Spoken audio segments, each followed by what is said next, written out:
తో పాటు జాయిన్ అవుతున్నారు. ఎస్ సత్యమూర్తి గారు, మీతోనే మొదలు పెడదాం. అసలు పవన్ కళ్యాణ్ ఇవాళ ఈ రకమైనటువంటి ప్రకటన ఎందుకు ఇచ్చారు అంటే ఏం చెప్తారు? ఎందుకంటే ఆయన పార్టీ నాయకులకు క్యాడర్ కూడా చాలా క్లియర్ గా ఒక సందేశం అయితే ఇచ్చారు.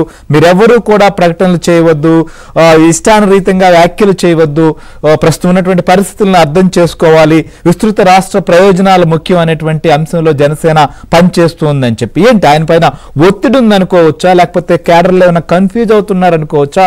ఎందుకు ఈ ప్రకటన చేశారంటే ఏం చెప్తారు? అంటే కొంత ఇప్పుడు వైసీపీ సోషల్ మీడియా బాగా యాక్టివ్గా ఉన్నారండి.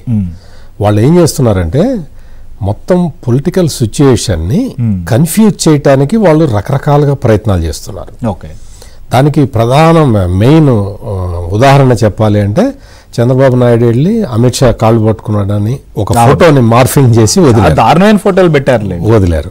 అంటే ఇటువంటివి ఎందుకు అంటే ఇటువంటివి క్రియేట్ చేసి ఇప్పుడు మనం అంతకు ముందర చూసాం జనసేన తోటి పొత్తు కుదరకుండా ఎట్లా చెయ్యాలి అని ప్లాన్ చేశారు.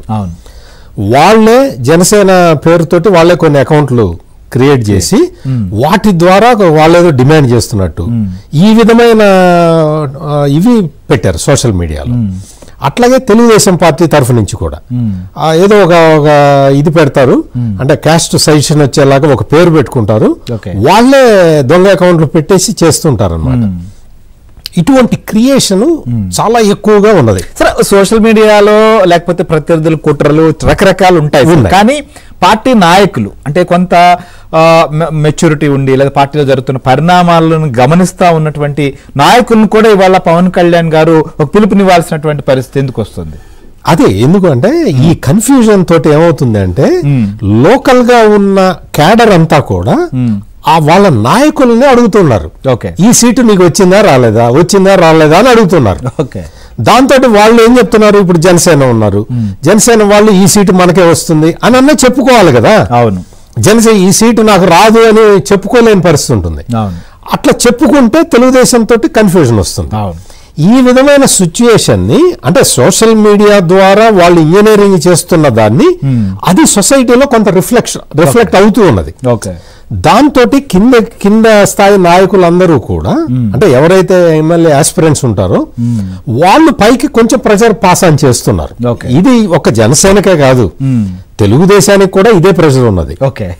నాకు తెలిసి నా అంచనా ప్రకారం ఏంటి అంటే మొత్తం దాదాపుగా ఒక 140-150 స్థానాల్లో ఇప్పటికే అన్ని పార్టీలకి క్లారిటీ ఉంటుంది. అంటే మళ్ళీ కొత్తగా ఇప్పుడు బీజేపీ ఆహ్వానం, చంద్రబాబు నాయుడు ఢిల్లీకి వెళ్ళినటువంటి పరిస్థితి, ఈ నేపథ్యంలో మళ్ళీ బీజేపీ కూడా కలిసి పోటీ చేయబోతోంది, సో వారికి కూడా కొన్ని సీట్లు కేటాయించాలి అనేటువంటి పరిస్థితులకే కొంత పోటీ ఏర్పడుతుంది సహజంగా. ఎందుకంటే ఆల్రెడీ ఇంతకాలం పనిచేసినటువంటి వాళ్ళు మేము పోటీలో ఉండాలని కోరుకుంటారు, తప్పులేదు.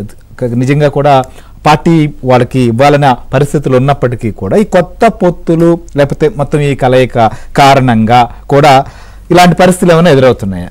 అంటే కొంత ఉంటుంది, కొంత సహజంగా. ఇప్పుడు నిన్న మొన్నటి వరకు జనసేన ఒక్కదాంతోనే అడ్జస్ట్ కావాల్సిన పరిస్థితి ఉన్నది తెలుగుదేశం నాయకులకి. ఇప్పుడు బీజేపీ కూడా వస్తుంది, బీజేపీ నాయకులు అడ్జస్ట్ కావాల్సి వస్తుంది, జనసేన వాళ్ళు అడ్జస్ట్ కావాల్సి వస్తుంది, తెలుగుదేశం వాళ్ళు అడ్జస్ట్ కావాల్సి వస్తుంది. అదే కదా ఇప్పుడు ఈ మొత్తం సంకీర్ణ రాజకీయంలో ఉండే మ్యాజికే ఇది. ఇట్లా చెయ్యటం అనేదే చాలా కష్టసాధ్యమైన విషయం. ఈ కష్టసాధ్యమైన విషయాన్ని, ఇంత పెద్ద టాస్క్ ని ఇప్పటి వరకు అయితే తెలుగుదేశం జనసేన చాలా క్లియర్ అండర్స్టాండింగ్ తోటే ముందరికి వెళ్తారు. అంటే కింది స్థాయి వరకు కూడా వాళ్ళు మొత్తం చర్చించుకుంటున్నారు, సమన్వయ కమిటీలు వస్తూ ఉన్నాయి, వేసుకుంటూ ఉన్నారు. కాబట్టి చాలా వరకు ప్రాబ్లమ్స్ అవర్ట్ అయినాయి. అంటే ప్రాబ్లమ్స్ సాల్వ్ అయినాయని నేను చెప్పను, కానీ అందరూ కూడా అటెంటివ్ గా ఉన్నారు. ఈ మధ్య కాలంలో ఈ సీనియర్ లీడర్ ఒక ఆయన కాపు సంక్షేమ సమితి సీనియర్ లీడర్ హరిరామ్ జోగయ్య, వీళ్ళు కొన్ని మాకు ఇన్ని సీట్లు తీసుకుంటే బాగుంటుంది ఆ లెటర్లు ఇవ్వటం, దీంతో ఏమైంది అంటే మధ్యలో ఒక ఫేక్ లెటర్ కూడా వచ్చింది. అసలు వాస్తవంగా హరిరామ్ జోగయ్య రాసిన లెటర్ కాకుండా వేరే లెటర్ కూడా వచ్చినాయి.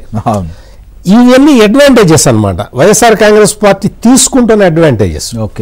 తీసుకొని ఈ కన్ఫ్యూజన్ ని మరింత ఎక్కువ స్ప్రెడ్ చేయాలని వాళ్ళు ప్రయత్నం చేస్తూ ఉన్నారు. అందువల్ల ఎన్ని సీట్లు వస్తాయి, సీట్ల నెంబర్ మీద కూడా తెలుగుదేశం ఎక్కడ అఫీషియల్ గా చెప్పలేదు, అవును, జనసేన ఎక్కడ అఫీషియల్